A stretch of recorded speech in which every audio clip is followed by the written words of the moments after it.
عشق کو حسن کے انداز سکھا لوں تو چلوں عشق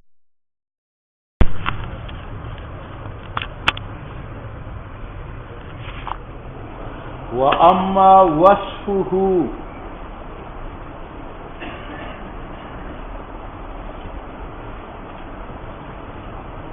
یہاں سے ہے نا وصف. دیکھو بھائی، وصف کی یہ وصف ہے، اس کے دو معنی ہیں. ایک وصف کا معنی ہے تابع یدل علی معنی فی متبوع، یہ وہ تابع ہے کہ وہ متبوع کے معنی پر دلالت کرے. جیسے زید العالم جاءنی، تو زید موصوف، العالم وصف، موصوف اپنی وصف سے مل کر مبتدا اور یہ خبر. اب یہ العالم وصف ہے، اس کا معنی کیا ہے؟ تابع، یہ تابع ہے زید کا. یدل علی معنی فی متبوعہ، یہ دلالت کرتا ہے علم پر جو زید میں موجود ہے. ٹھیک ہے، اس اعتبار سے وصف کس کا نام ہے؟ ذکر کا نام ہوا یا مذکور کا نام ہوا؟ مذکور کا. ٹھیک ہے. اور دوسرا معنی وصف کا ذکر الوصف، ذکر یہ ہے یا وہ جو زبان کے ساتھ ہے؟ اب یہاں وصفہ سے مراد یہ ہے تابع یدل علی معنی فی متبوعہ جو مذکور ہے، یا اس وصف سے مراد ہے ذکر الوصف یعنی معنی مصدری؟ تو مصنف کہتے ہیں معنی مصدری مراد ہے. کیوں؟ آپ کو ہدایت نوحی میں ثوابی کا باب ہے. کون؟ ثوابی میں سے ایک وصف ہے، ایک ترکیب ہے، ایک عطف بیان ہے، ایک بدل ہے. ٹھیک ہے. اب مصنف مابعد میں مسند الیہ کی جو ثوابی ذکر کرتا ہے تو کہتا ہے امل ابدال، امل بدل نہیں کرتا، امل اور ابدال. اور ابدال کیا ہے؟ معنی مصدری ہے یعنی. وَأَمَّا تَأْکِیدُهُ، اور تاکید یہ مذکور ہے مؤکد یا تاکید معنی مصدری مراد؟ معنی. وَأَمَّا بَيَانُهُ، اور بیان یہ مذکور ہے یا معنی مصدری ہے؟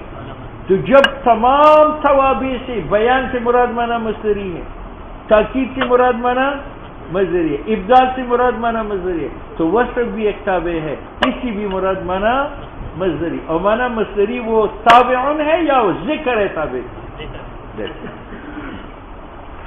اما وصفہ، اے وصف مسلم لے کر، وصف کا اطلاق ہوتا ہے نفس تابع پر جو العالم ہے اور مخصوص ہے، یعنی یدل علی معنی فی متبوعہ. اور کبھی اس کا اطلاق مصدر پر ہوتا ہے یعنی ذکر الوصف، وہوا انصبھا ہونا، یہاں معنی مصدری مراد ہے. کیونکہ مصنف کی ثوابی خمسہ مصنف نے بیان کیا، اور باقی ثوابی سے مراد مذکورات ہے یا معنی مصدری ہے؟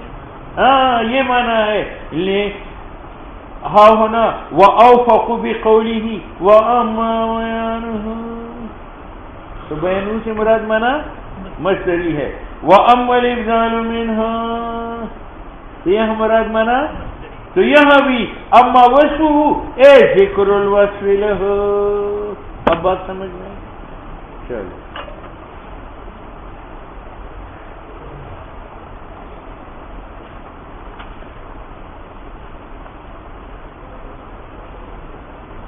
سنو بھائی، مسند الیہ کے بعد وصف کا ذکر کیوں ہوتا؟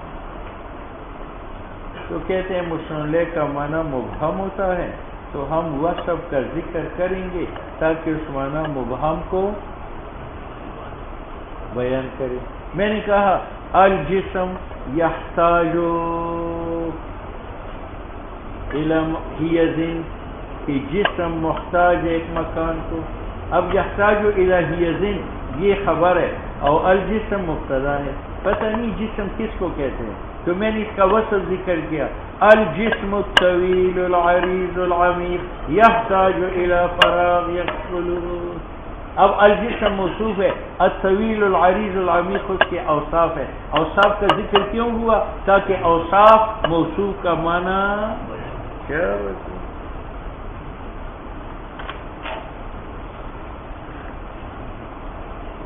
اما ذکر الوصف ارچ ذکر نعت کا ہے لہو مصنع کے لیے، فلکونہ اس لیے کہ یہ وصف بمعنی مصدر یعنی ذکر مبینا.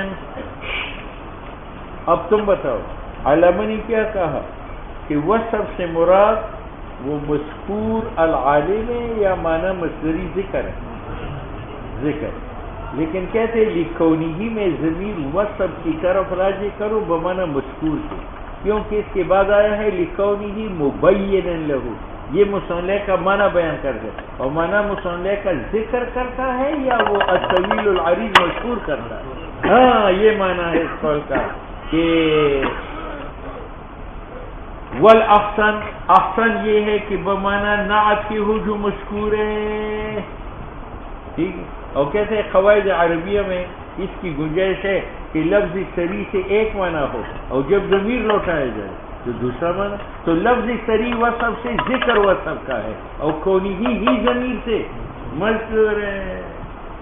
علی ان یراد باللفظ کہ وصفن کے لفظ سے احد المعنیین ہو یعنی معنی مصدری او بضمیری ہی اور لکونہ کی ضمیر میں معنی الاخر مذکور والا مسیجی بالبدی مبینا لہو، اس لیے کہ وہ مذکور وصف بیان کنندہ ہے مصنع کا کاشفا عن معنی ہو کا قولی کی الجسم الطویل العریض العمیق یحتاج الى فراغ یشغلہ.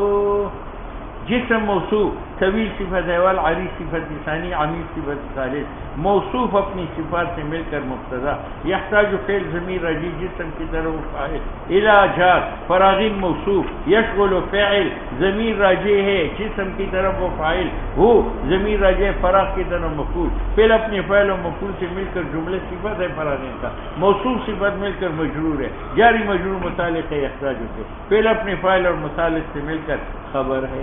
اب مبتدا جسمن کی صفات آئے ہیں کس لیے آئے ہیں؟ تاکہ یہ صفات جسم کا معنی بیان کرے. جسم جو لمبا ہے، العریض جو چوڑا ہے، العمیق جو چوڑا ہے، محتاج ہے الی فراغ لیٹرین کو یشغلہ کہ اس میں غل کرے. ٹھیک ہے، یعنی مکان ایک مکان کا محتاج ہے یشغلہ کہ اس کو پر کرے. وَإِنَّ هَذِهِ الْأَوْصَافِ یہ اوصاف ثلاثہ مما یوضح الجسم یہ جسم کی وضاحت کرتے ہیں وَيَقَعُ تَعْرِيفًا لَهُ اور واقع ہے تعریف جسم کا. بس اب مصنف کہتے ہیں کہ جس طرح وصف مسند الیہ کا کشف و وضاحت منع کرتا ہے تو وصف غیر مصنع کا بھی کشف کرتا ہے. یعنی یہ نہیں ہے کہ مصنع کا وصف کاشف مصنع کا ہے اور غیر مصنع کا وصف نہیں ہے. نہیں، ایک لفظ غیر مصنع ہوگا لیکن اس کا وصف اس کا معنی بیان کرے. وَنَحْوُهُ اور مثل الطویل العریض العمیق کا کشف میں. اچھا آئندہ شعر ہے اے مثل هذا القول في كون وصف للكشف والإيضاح وإن لم يكن وصفا للمصنع اگرچہ آئندہ شعر میں وہ وصف مسند الالمعی الذي يظن بك الظن كأن قد رأى وقد سمع وقد الالمعی موصوف ہے الذي موصول ہے يظن فعل ضمیر راجع الذي کی طرف وہ فاعل ہے بےکا جاری مجرور متعلق ہے یظن کے الظن مفعول مطلق ہے فعل اپنے فاعل اور متعلق و مفعول مطلق سے مل کر جملہ فعلیہ صلہ ہے. موصول اپنی صلہ سے مل کر صفت ہے. موصوف اپنی المعی کا موصوف اپنی صفت سے مل کر اچھا جی یہ خبر ہے ان سابق کا. تو المعی مصنع نہیں ہے بلکہ اور یہ موصوف ہے اور الذی یظن بک ظن یہ کیا ہے؟ صفت. اس کا معنی یہ کہ پھر بگڑا المعی ہے. المعی کا معنی کو معلوم ہے نہیں، اس نے آگے بیان کیا. المعی اس کو کہتے ہیں کہ جب وہ گمان کرے آپ پر ایک گمان، وہ گمان ایسا صحیح نہیں کرتے کہ ان قد رآ وقد سمع، گویا کہ اس نے آپ کو دیکھا ہے اور آپ کی بات سنی. مطلب کیا؟ ذہین ہے. تو العلمعی کا معنی کیا ہوا؟ ذکی. بات سمجھ میں آ گئی؟ کیا کہتے ہیں؟ ذکی. العلمعی پھر وغیرہ المعی ہے. المعی کا معنی یعنی ایسا ہے یظن بک ظن، جب آپ پر گمان کرے گمان، کأن قد رأى، گویا کہ اس نے دیکھا، وقد سمع، اس نے تبلیغی کو کہا تیرے جیب میں چرس ہے، وہ سچ میں چرس نکلا. تو یہ ذکاوت ہے نا.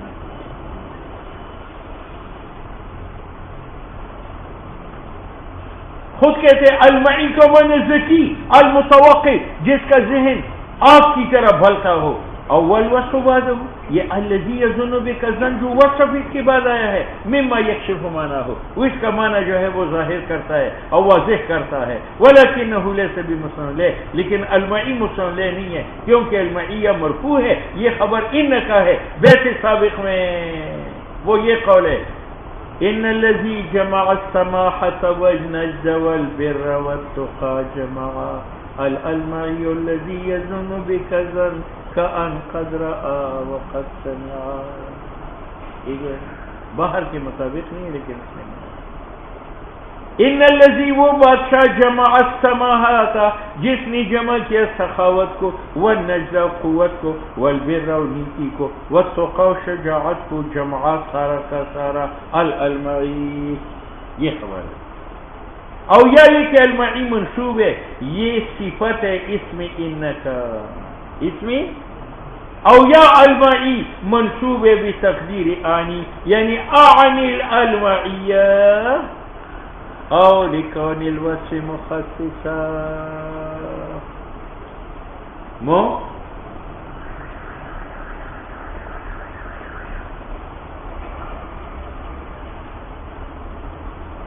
سنو بھئی،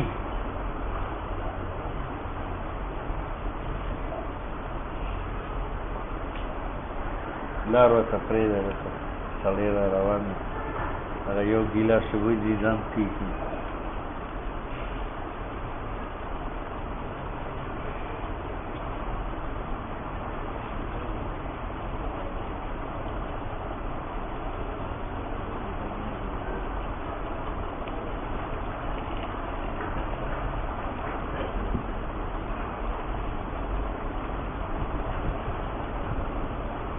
ملگن اسپیرر مالگه یا خدا کاغذ بلکن زفت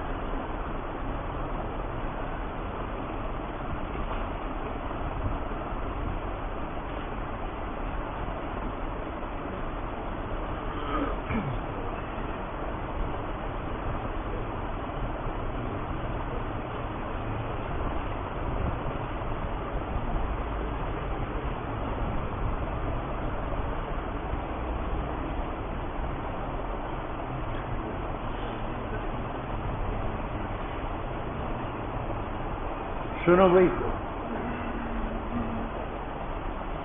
ایک اصطلاح ہے چھوٹے نحات جو شرجمی تک نحات، اور ایک اصطلاح ہے بڑے نحات کا جو تلخیص مطول مختصر کے نحات. دونوں نہ ہوئے، وہ چھوٹا نہ ہے یہ بڑا. چھوٹے نحات کے نزدیک تخصیص جدا چیز ہے، توضیح. تخصیص اس کو کہتے ہیں کہ پہلے لفظ عام ہو، کثیر الافراد ہو، اور تخصیص کا معنی یہ ہے کہ وہ تقلیل افراد کا کرتا ہے. تو تخصیص کا معنی کیا ہے؟ تقلیل الشرکاء. اور توضیح کا معنی یہ ہے کہ پہلا لفظ کثیر الافراد نہیں ہے لیکن مبہم. زید، ایک زید تاجر ہے، ایک زید عالم ہے. تو زید تو کثیر الافراد نہیں ہے لیکن اوصاف کی وجہ سے تعدد آیا.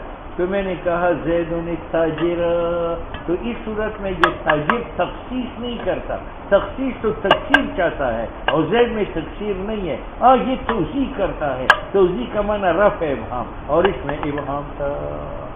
تو چھوٹے نحات کے نزدیک تخصیص کا معنی تقلیل شرکاء، یہ ماقبل لفظ عمچ آتا ہے، اور توضیح کا معنی رفع ابہام. زید التاجر، تو تاجر زید کے اندر تخصیص کرتا ہے یا توضیح؟ تخصیص نہیں کرتا. تخصیص کا معنی تو تقلیل کثرت کی ہے، اور یہاں کثرت نہیں ہے تو یہ تقلیل کیسے کرے گا؟ ہاں توضیح ہے، توضیح کا معنی رفع ابہام کا، اور یہاں ابہام تھا. ٹھیک ہے، لیکن بڑے نحات کے نزدیک تخصیص کا اطلاق تقلیل شرکا پر بھی ہوتا ہے، اور تخصیص کا اطلاق رفع ابہام پر بھی ہوتا ہے. یہ معنی ہے اس قول کا. او لکون الوصف مخصصا للمسند الیہ، یا یہ کہ مسند کے بعد وصف کا ذکر ہوگا تاکہ وصف مخصص بنی مسند کا. مخصص کا معنی کیا ہے؟ کہ مسند عام ہے یہ تقلیل شرکا کرے گا، یا مسند مبہم ہے یہ توضیح کرے گا. اے مقللا اشتراکہ، یہ تخصیص کو شامل ہے. اور رافعا احتمالہ، یہ دوسرا معنی. او فی عرف نحات، لیکن چھوٹے نحات کی عرف میں تخصیص عبارت ہے تقلیل اشتراک سے. یہ نہ کرم ہے، نہ کرم ہے. اور توضیح رفع ہے احتمالی مبہم کا جو حاصل ہے معارف میں. زید التاجر عندنا، تو چھوٹے نحات کے نزدیک التاجر صفت مجیحہ ہے زید کا، اور بڑی نحات کے نزدیک التاجر مخصصہ ہے، کیونکہ تخصیص کا اطلاق جیسے تقلیلی شرکا پر ہے تو اسی طرح توضیح پر بھی ہے. خود کہتے ہیں وَإِنَّ وَصْفَهُ، وصف زید کا بھی تاجر یرفع احتمال غیر تاجر. سنتے ہو تو زید موصوف، التاجر صفت، موصوف اپنی صفت سے مل کر مبتدا، عندنا خبر. اور لکون الوصف مدحا، یا مسندے کا وصف اس لیے ذکر ہوتا ہے تاکہ وہ وصف مسندے کا مدح بیان کرے یا ضم بیان کرے. مدح کی مثال جاءنی زید العالم، جاء فعل نون وقاء یا متکلم کا مفعول، زید موصوف، العالم صفت. اب زید فاعل مسندے ہے اور العالم صفت ہے، کس کے لیے آیا؟ مدح کے لیے. اس پر او جاءنی زید الجاہل، یہ جاہل زید کی صفت ہے، کس کے لیے؟ اب اس پر اعتراض ہے، ہو سکتا ہے کہ یہ العالم اور جاہل تخصیص کے لیے ہو. کہتے ہیں نا، یہ مد و ضم کے لیے تب ہوگا حیث یتعین الموصوف، جبکہ زید اس سے پہلے متعین ہو چکا ہو. جب ہو چکا ہے تو العالم الجاہل یہ رفع ابہام کے لیے نہیں ہے، کیونکہ وہ تو پہلے متعین ہے، بلکہ کس کے لیے؟ مد اور ضم کے لیے. بات سمجھ میں آ گئی؟ قبل ذکر ہی زید متعین ہو قبل ذکر وصف سے، وَإِلَّا اگر متعین نہ ہو تو پھر تو یہ وصف مخصص بنے گا. اور لکونی ہی تاکید، یا مسندے کا بعد اس کا وصف اس لیے ہے تاکہ وصف تاکید بنی مسندے کا. امس الدابر کان یوما عظیما، امسی موصوف، الدابر صفت، موصوف اپنی صفت سے مل کر مبتدا، کان فعل ناقص، ضمیر راجع ہمسی کی طرف وہ اسم، یوما موصوف، عظیما صفت، موصوف اپنی صفت سے مل کر خبر ہے کان کا، کان اپنے اسم اور خبر سے مل کر جملہ فعلیہ ماضیہ مثبتہ خبر ہے مبتدا کے لیے، او امسی مبتدا ہے اور اس کے لیے الدابر صفت ہے. یہ تاکید ہے. کیوں؟ امسی کے معنی میں استقبال ماخوذ ہے یا دبور ماخوذ ہے؟ تو جو دبور امسی کے مفہوم میں ہے الدابر نے اس کو مقرر کر کی تاکید. خود کہتے ہیں فإن لفظ امسی، لفظ امسی خود دلالت کند بر دبور. وقد يكون الوصف لبیان المقصود و تفسیره، اور کبھی کبھی وصف آتا ہے. کیوں؟ مسند الیہ محتمل دو معنی کا ہے، ایک مقصود ایک غیر مقصود. تو آپ وصف ذکر کرتے ہیں تاکہ معنی مقصود متعین ہو جائے. کبھی وصف آئے گا تاکہ وہ وصف بیان کرے وہ معنی جو مقصود مسند الیہ سے، اور تفسیر وہ معنی مقصود علیہ کا. بات سمجھ میں آ گئی؟ ویسے وما من دابۃ فی الارض ولا طائر یطیر بجناحہ، دابتن نکرہ ہے، اور نکرے کا اطلاق فرد پر بھی ہوتا ہے اور نکرے کا اطلاق ماہیت پر بھی ہوتا ہے. پتہ نہیں ہے کہ دابت سے مراد ماہیت جنس ہے یا اس سے مراد فرد ہے. تو فی الارض صفت آیا، فی الارض اس صفت نے بتایا کہ دابت سے مراد جنس ہے. کیوں؟ یہ فی الارض پر چلنا یہ ایک فرد دابی کی صفت ہے یا جنسی دابت کی؟ تو اللہ نے فرمایا کہ فرد نہ فردن کا رزق مجھ پر نہیں ہے بلکہ جنس ذاتی کا ہے. اسی طرح طائرین یہ نکرہ ہے، نکرے کا اطلاق فرد پر بھی ہوتا ہے اور جنس پر بھی ہوتا ہے. یہاں کون سا مراد ہے؟ تو یسیرو بجنا ہے یہ صفت ہے طائرین کا، اور یہ فرد طائر کا ہے یا جنس طائر کا؟ معلوم ہوا کہ یہاں جنس طائر مراد ہے. خود کہتا ہے ایسو وصف دابتن و طائرن، دابتن و طائرن کو موصوف بنایا گیا بما اسفل الارض و بیسیرو بجنا، اس کے ساتھ جو خواصی جنسین سے ہیں تاکہ بیان کری کہ قسم ہما دابا اور طائر سے الی الجنس سے دون الفرد. بات سمجھ میں؟ اور بہذا اعتبار چونکہ ان دو صفتین نے بتایا کہ مراد فرد نہیں ہے بلکہ اور جنس عام ہے یا نہیں ہے، نو افاد هذا الوصف زیادت تعمیم، اس وصف نے تعمیم پیدا کی، والاحاطہ اور احاطہ جمعی افراد کا پیدا کیا. وَأَمَّا تَوْكِيدُهُ